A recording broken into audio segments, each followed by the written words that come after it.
초콜릿은 달콤해 달콤해 달콤해. Good day, everyone. I am Joy Alamidi Bañaga, I'm Julie Percy Canoy. your discussants in perennialism. So first, what is perennialism? So perennialism is a philosophical and literary theory that argues for the existence of universal truth. It is also an artistic movement which was popular in 19th century.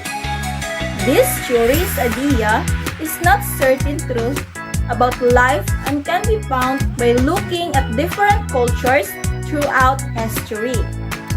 So perennialism, just as the term perennial, which means lasting forever, perennialism emphasizes education that is enduring and lasting. This theory of education derived from realism philosophies of Aristotle and Saint Thomas Aquinas. The truth is universal and eternal. Humans are rational and have the intellect to reason. For the history of perennialism, the perennial philosophy is based on the idea that some universal truth transcend time and culture. This philosophy was developed by a group of thinkers in the early 1900s, including Ralph Waldo Emerson, Henry David Thoreau, and John Dewey. And the advocates of perennialism are Mortimer Adler, Jacques Maritain, and Robert Hutchins. First is Mortimer Adler, a great proponent of perennialism and an advocate of great books. For him, an individual learns best by studying the classics. He also founded the Paideia approach to education. Second is Robert M. Hutchins. He developed great books of program. For him, truths and human nature are universal and timeless. He rejected the beliefs about the truth depending on culture, place, or time. Next is Jacques Maritain. He developed the integral humanism, emphasizing the cultivating of learners' spirituality and rationality. For him, the purpose of education is to assist in cultivating humanity and introduce cultural heritage. The children do not construct reality, rather they discover it. So what is the aim of perennialism? So the aim of perennialism in education is to develop power of thought, internalize truths that are universal and constant, and to ensure students acquire understanding about the great ideas of Western civilization. Next is the perennialism philosophy of education. So what is the perennialism philosophy of education? So the perennialism philosophy of education focus on teaching in a way that focuses on the progress of the individual. This philosophy of education is based on the belief that it's not the teacher's job to focus on the group but on the individual. So it doesn't matter if a student is below average in the group, as long as they progress on their own goals, they are excelling. So the philosophy argues that children should be educated to provide them with the knowledge and skills that they need to succeed across time periods. So perennialist education is designed to provide children with relevant skills today and will be relevant in the future. Educational perennialism philosophy. So what is educational perennialism is a philosophy. So educational perennialism is a philosophy that stands for the idea of learning without end. So it promotes lifelong learning and an education system that is constantly evolving.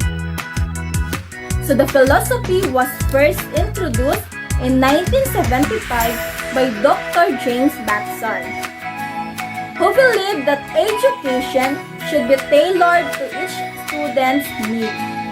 Perennialists believe that all students should have an access to a wide variety of educational opportunities throughout their lives.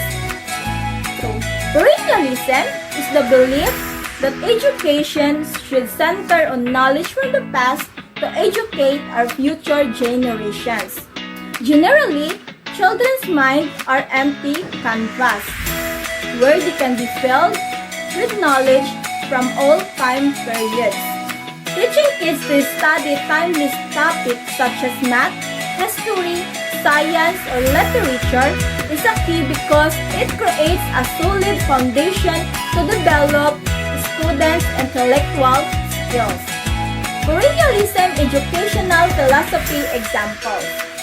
Perennialism is a teacher-centered ideology in which the teacher is less concerned with student interest and more concerned with transferring information from older generations to younger generations.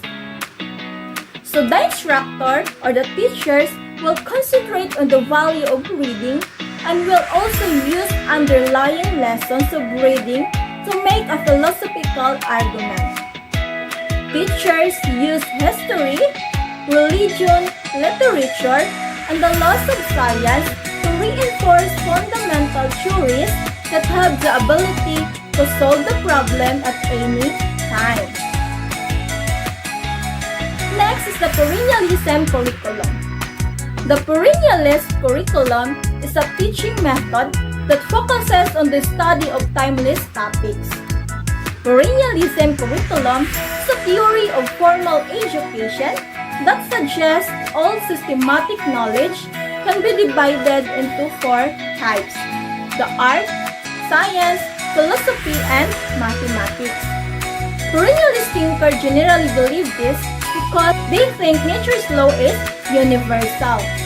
Meaning, if you learn one type of knowledge or skill from any source, it would be necessary to know the other three kinds. So the term was coined by Charles W. Eliot in 1892 when he wrote, "History has shown us no long-lived people who have maintained their vigor contact with the outer world alone." Next is the role of the teacher in perennialism that will be discussed to us by Miss Jolly Percy Canoy. Next is the role of the teacher in perennialism. So first, a perennialist teacher's job is to teach their students how to think critically, analyze information, and solve problems. Second, teachers are responsible for teaching their students about a particular subject or topic. Third, the teacher is the one who teaches and instructs. The role of the teacher differs depending on the setting and age group they are teaching. The teacher is the one who sets an example for students to follow, and the teacher is responsible for providing a safe learning environment, and the teacher is the fountain of all knowledge. Perennialism is a history theory that argues that the same basic patterns and structures are at work in all cultures. Perennialism has strengths and weaknesses. The strength of perennialism. First, it includes its ability to explain similarities between different cultures and its emphasis on the importance of certain values such as progress. Second, it promotes self-sufficiency and discourages overspending. Third, it is a holistic approach to understanding the world and life. Pieces of perennialism. First, it can be seen as deterministic because it does not account for change over time or for cultural differences. Second, studying at the same pace may not benefit all students. Third, present-day problems and direction for the future are ignored. Fourth, less emphasis on the student's physical, social, and emotional development. Fifth, sticks to structured methods and drills. And lastly, some scholars argue there are no universal values. Implications of perennialism in curriculum. It focuses on cultural skills and knowledge people have. It also needed across time. The implications of perennialism in school. To cultivate students' power of reasoning. The implication of perennialism in education. It should be universal and constant, not changing with time. The perennialism has the implication of classical ideas to modern culture. Students' mind is best developed through learning of the classics. What was taught in the past needs to be taught now. Everlasting concepts should always be taught.